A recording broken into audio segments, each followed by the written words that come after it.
Bike നിങ്ങൾക്ക് എങ്ങനെ വേണേലും കഴുകാം, സ്പീഡിലോ സ്ലോയിലോ എങ്ങനെ വേണേലും. ബട്ട് ചില കാര്യങ്ങൾ അത് നിങ്ങൾ ശ്രദ്ധിച്ചില്ലെങ്കിൽ. വാട്സപ്പ് യൂട്യൂബ് ഇന്നത്തെ വീഡിയോയിൽ ഞാൻ പറയാൻ പോകുന്നത് എങ്ങനെ നിങ്ങൾക്ക് നിങ്ങളുടെ ബൈക്കിനെ സുന്ദര കുട്ടപ്പനാക്കാൻ പറ്റും, അല്ലെങ്കിൽ നിങ്ങളുടെ വണ്ടിയെ നിങ്ങൾ എങ്ങനെ പ്രോപ്പറായിട്ട് മെയിൻറ്റെയിൻ ചെയ്യാൻ പറ്റും. അങ്ങനെയുള്ള കുറച്ച് ടിപ്സ് ആൻഡ് ട്രിക്സ് ആണ് ഞാൻ പറയുന്നത്. ഇത് വളരെ ചെറിയൊരു വീഡിയോ ആണ്. ഞാൻ ഈ വീഡിയോയിൽ ചില പ്രോഡക്ട്സിനെ മെൻഷൻ ചെയ്യും. അവരാരും എന്നെ സ്പോൺസർ ചെയ്തിട്ടില്ല ഞാൻ ഈ വീഡിയോ ചെയ്യുന്നത്. ഞാൻ ഉപയോഗിക്കുന്നത് കൊണ്ടും എനിക്ക് ആ പ്രോഡക്റ്റ്സ് ജെന്യൂൻ ആണെന്ന് തോന്നുന്നതുകൊണ്ടാണ് നിങ്ങളായിട്ട് ഷെയർ ചെയ്യുന്നത്. സോ നിങ്ങൾ എൻ്റെ ചാനലിലേക്ക് പുതിയൊരാളാണെന്നുണ്ടെങ്കിൽ താഴത്തെ ബെല്ലൈക്കണും ആ സബ്സ്ക്രൈബ് ബട്ടൺ അമർത്തുക. സോ നിങ്ങൾ കാണാം, ഇതാണ് എൻ്റെ വണ്ടി. ഇന്നലെ വൃത്തിക്ക് വെച്ചിട്ടുണ്ടായിരുന്നു. മഴ കാരണം വീണ്ടും നനഞ്ഞ് വീണ്ടും ചെളിയായിട്ടുണ്ട്. സോ മഴയത്ത് മാക്സിമം ബൈക്ക് കഴുകാണ്ടിരിക്കാൻ ശ്രമിക്കുക, അതാണ് എൻ്റെ ടിപ്പ്. സോ നമ്മൾക്ക് ഏതൊക്കെയാണ് ആ പ്രോഡക്റ്റ്സ് എന്ന് നോക്കാം. മാർക്കറ്റിൽ ആവശ്യം പോലെ കോസ്റ്റ് കൂടിയതും കോസ്റ്റ് കുറഞ്ഞ ഒരുപാട് പ്രോഡക്റ്റ്സ് ഉണ്ട്. ബട്ട് ഞാൻ റെക്കമെൻഡ് ചെയ്യുന്നത് ഈ പ്രോഡക്റ്റുകളാണ്. ഇതാകുമ്പോൾ നമ്മുടെ വാല്യൂ ഫോർ മണിയാണെന്ന് എനിക്ക് പറയാം. അഫോർഡബിലിറ്റി കുഴപ്പമില്ലാത്ത സാധനങ്ങളാണ്. So first, chain cleaner brush എന്തായാലും നിങ്ങൾക്ക് ആവശ്യമാണ്. കാരണം ബൈക്ക് നിങ്ങൾ എങ്ങനെ മെയിൻറ്റെയിൻ ചെയ്യുന്നോ അത് നിങ്ങൾക്ക് അത്രയും ലൈഫ് തരും, എസ്പെഷ്യലി ദ ചെയിൻ. അപ്പോൾ ചെയിൻ ക്ലീൻ ചെയ്യാനായിട്ട് നിങ്ങൾ ഈ ബ്രഷ് മേടിക്കുക. 2 ടൈപ്പ് ബ്രഷ് ഉണ്ട്, മുകളിലും താഴെയും. അത് വെച്ചിട്ട് നിങ്ങൾക്ക് നിങ്ങളുടെ ചെയിൻ നല്ല വൃത്തി ക്ലീൻ ചെയ്യാൻ പറ്റും. പിന്നെ ഉള്ളത് ടയർ ഡ്രസ്സർ.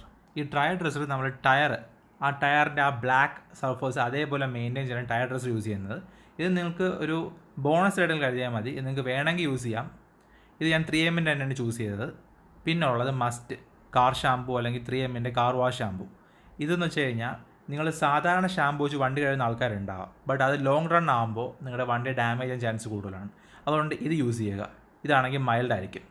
പിന്നെ ഉള്ളത് വണ്ടി കഴുകിയതിന് ശേഷം വണ്ടി ഡ്രൈ ആക്കിയതിന് ശേഷം അതിൻ്റെ മെറ്റൽ സർഫേസിൻ്റെ എല്ലാം കൂടെ നമ്മൾ ഈ വാക്സ് ഉപയോഗിച്ച് കഴിഞ്ഞാൽ ബൈക്കിന് നല്ല ഒരു ഷൈനിങ് എഫക്റ്റ് ഉണ്ടാവും. അത് മാറ്റ് വണ്ടിയിൽ അത്ര വരത്തില്ല, ബട്ട് അല്ലെങ്കിലും അത് ഷൈനിങ് ഗ്ലോസി വണ്ടികളിലൊക്കെ അത് ഭയങ്കര ഷൈനിങ് എഫക്റ്റ് തരും. പിന്നെ ഉള്ള 2 സ്പ്രേ ബോട്ടിൽ അതിന് എക്സ്ട്രാ മേടിച്ചാണ്.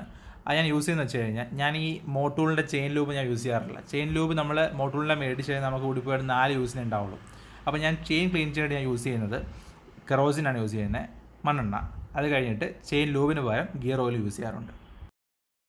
പിന്നെ ചെയിൻ ക്ലീൻ ആക്കുന്നവർ ശ്രദ്ധിക്കുക, ചില ആൾക്കാർ ഫസ്റ്റ് ഗിയർ ഇട്ടിട്ട് ചെയിൻ ക്ലീൻ ചെയ്യുന്നത് കണ്ടിട്ടുണ്ട്.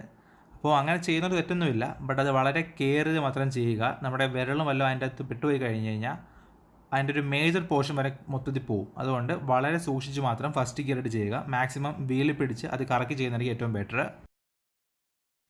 പിന്നെ നിങ്ങൾ ശ്രദ്ധിക്കേണ്ട ചില കാര്യങ്ങൾ. ഒന്ന്, നിങ്ങൾ ബൈക്ക് കഴുകുമ്പോൾ മാക്സിമം പ്രഷർ വാഷ് ഒഴിവാക്കുക. റീസൺ എന്ന് വെച്ച് കഴിഞ്ഞാൽ നിങ്ങൾ സർവീസ് സെൻറ്ററിൽ കൊടുക്കുമ്പോൾ ആ പ്രഷർ വാഷ് തന്നെയാണ് ചെയ്യുന്നത്. പക്ഷേ പ്രഷർ വാഷ് ഒഴിവാക്കാൻ പറഞ്ഞ കാര്യം എന്ന് വെച്ചാൽ നിങ്ങൾ ഡയറക്റ്റായിട്ട് ഈ എഞ്ചിൻ്റെ പാർട്ടിലേക്ക് ഡയറക്റ്റായിട്ട് ഇത്രയും ഫോഴ്സിൽ വെള്ളം അടിച്ചു കൊടുക്കുകയാണെങ്കിൽ, ചിലപ്പം കാർബറേറ്റർ വണ്ടിയാണെങ്കിൽ, ഈ ബുള്ളറ്റ് പോലത്തെ കാർബറേറ്റർ ആണെങ്കിൽ ആ കാർബറേറ്ററിനകത്ത് വെള്ളം കയറാനുള്ള ചാൻസ് കൂടുതലാണ്. സോ അങ്ങനെ കുഞ്ഞു കുഞ്ഞു കാര്യങ്ങൾ നിങ്ങൾ ശ്രദ്ധിച്ച് മാത്രമേ ചെയ്യാവൂ. സോ ഇതൊക്കെ തന്നെയാണ് എനിക്ക് പറയാനുള്ളത്. സോ നിങ്ങൾക്ക് ഈ വീഡിയോ ഇഷ്ടമായെങ്കിൽ ദയവായി ലൈക്ക് ചെയ്യുക, ഇഷ്ടമായില്ലെങ്കിൽ ഡിസ്ലൈക്ക് ചെയ്യുക. So up to next video, by.